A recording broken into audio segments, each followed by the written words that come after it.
Okay, so this is working an invisible join. I just finished this round and it's going to be the last round in my work, so I want it to have a really nice theme. So I'm going to take out this hook, and you can do this with a needle or with a smaller hook than the one you're working on. First I'm going to trim my working yarn. I'm going to pull this loop out so it's free. And I'll insert my hook from the back to the front in the stitch I want to join to.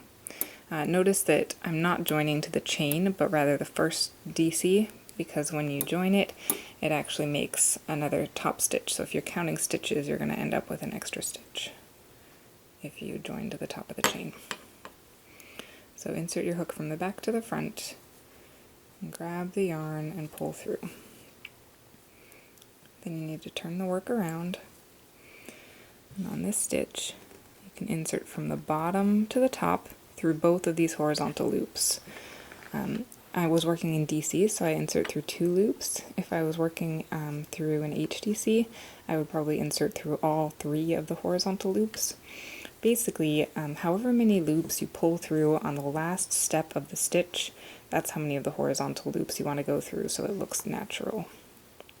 So I inserted from the bottom to the top, and I take that yarn and pull it down.